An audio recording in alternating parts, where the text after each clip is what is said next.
Hello and welcome to Wild Motor TV. It's James Wild. I hope you're well and enjoying this. Well, it's Tuesday now, so enjoying the start of the week. Obviously, it's a working week. As many of you know, the Geneva Motor Show was just on.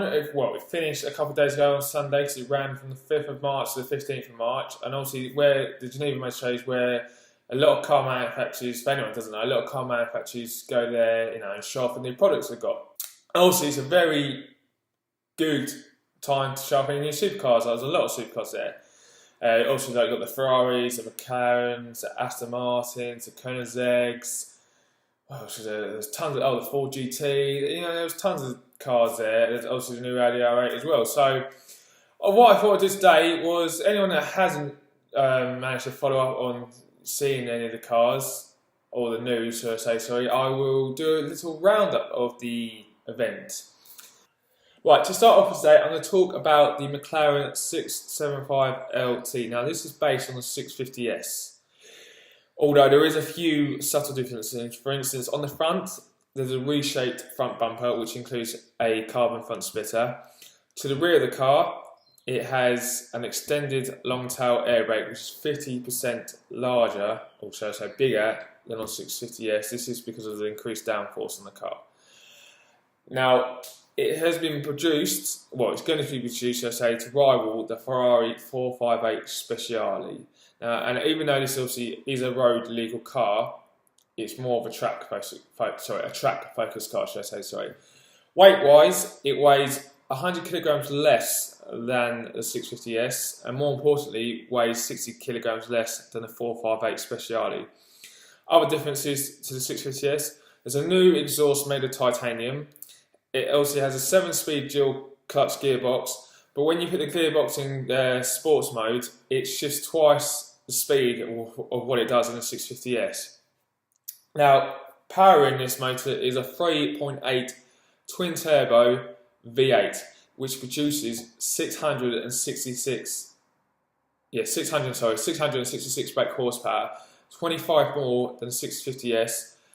Also has a top speed of 205 miles an hour. Now, that's 2 less than the 650S, but gets to 0 to 62 in 2.9 seconds.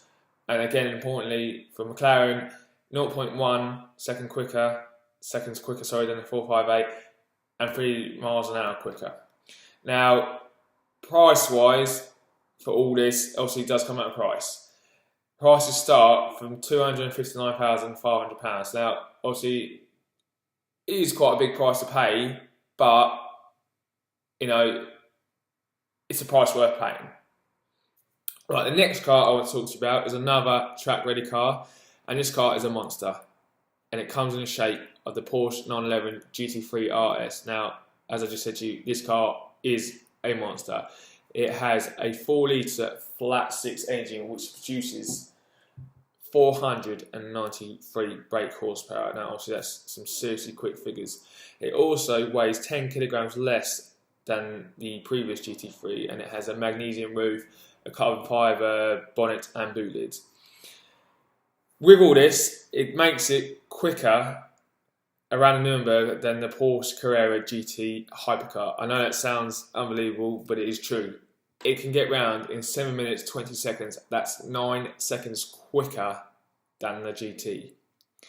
Also, to help power all this, it has a 7-speed PDK gearbox, which helps produce a 0 to 62 time of 3.3 seconds and a 0 to 124 in 10.9 seconds. It also features the same rear axle steering system and the limited slip differential, as a standard GT3.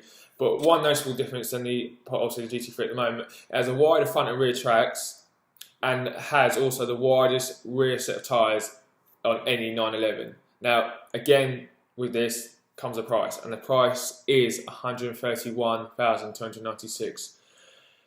And there isn't a lot being made, so I know they're quite hard to get hold of. But the first delivery is expected in May, so we should soon be seeing them on our roads, which is I can't wait to see. Right, moving on, and the next I want to talk about a car that I was particularly looking forward to seeing at Geneva. Now, personally, I didn't get to go myself, But I was looking forward to seeing the photos and obviously the stats and figures coming out about it. And of course, that car is the Audi R8.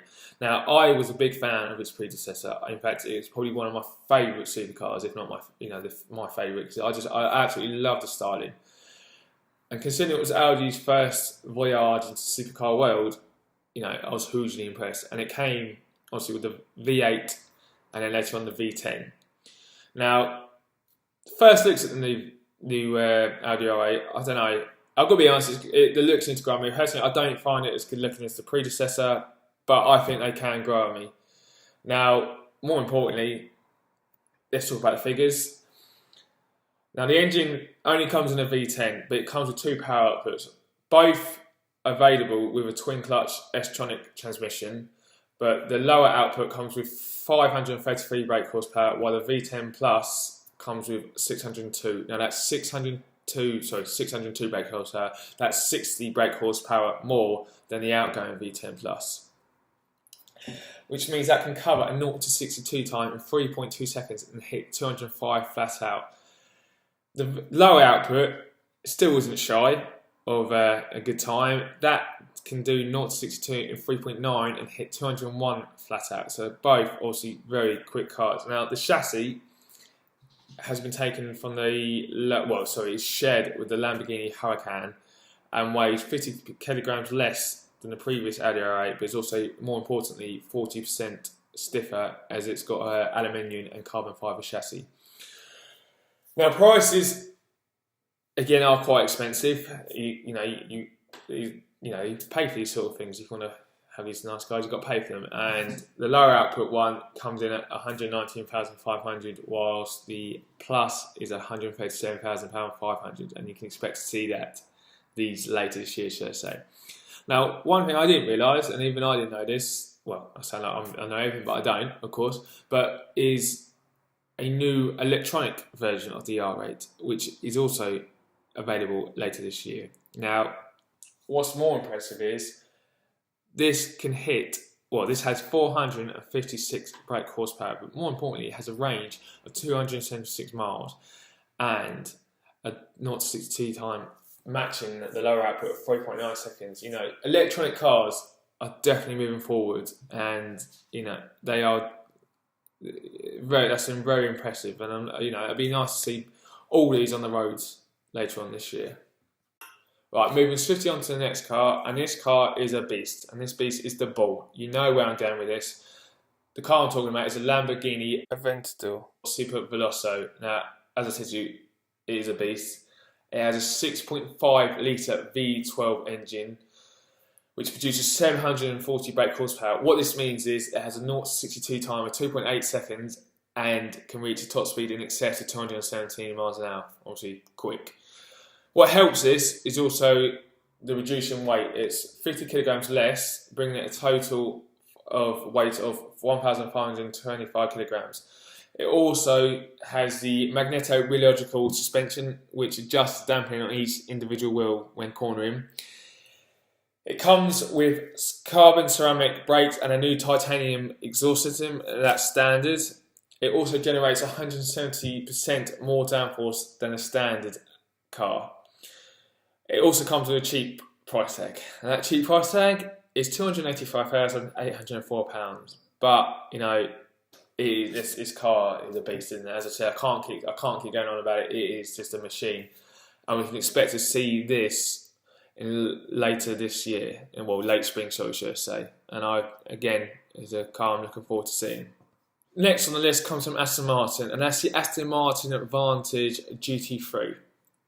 Now, obviously, this is based on the Vantage S at the moment. Oh, fucking hell. Next on the list comes from Aston Martin, and that is the Aston Martin Vantage GT3. Now, obviously, this is based on the V12 Vantage S at the moment. However, it is obviously a race spec car. There's only going to be 100 models produced.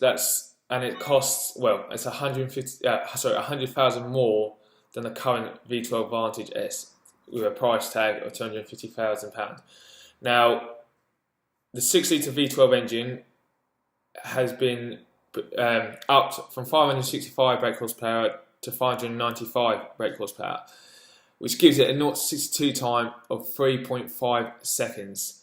Weight-wise, it has a lot of weight, up to 100 kilograms less than the current Vantage S. As I just mentioned to you, there's only 100 models to be made, so obviously very limited, but it is a beautiful looking car. Last but not least, I want to talk about the Koenigsegg Regera. Now, this is Koenigsegg's first hybrid hypercar, and if you thought I was talking about beast cars before, this car just completely throws this out of the water. Koenigsegg claimed that this car can produce 1800 brake horsepower. Yes, you heard me right, that's 1800 brake horsepower. Now, that comes with a 5-litre twin turbocharged V8 engine which produces 1100 brake horsepower alone. But it also comes with 3 electric motors, one to the crankshaft and then one on each rear wheel, which the ones on the produces the other 700 brake horsepower. So also giving a total amount of 1800 brake horsepower, which is completely staggering. This also results in some also very quick timings. 0 to 62 in 2.8 seconds, 93 to 155, 3.2 seconds, and I reckon it can read 0 to 250 in under 20 seconds and will eventually max out at 255 miles an hour. Now, that's quite staggering. Obviously, with the electric motors, they claim it can also run up to 20 miles an hour on electric power only, which, if you're cruising around town, that's good. However, there's only going to be 80 examples made of this car, and with a price tag of 1.2 million, you're going to have a lot of money to be able to afford one. But I just hope we see some around the UK, because I would love to see one on our roads. Well, thank you for joining me today on Wild Motor TV and the roundup of the Geneva Motor Show. I hope you've enjoyed it. I hope you've had a good insight into some of the new cars that are coming out, and I look forward to speaking to you soon and hopefully giving you much more and obviously better content coming your way. Thank you, and speak to you soon.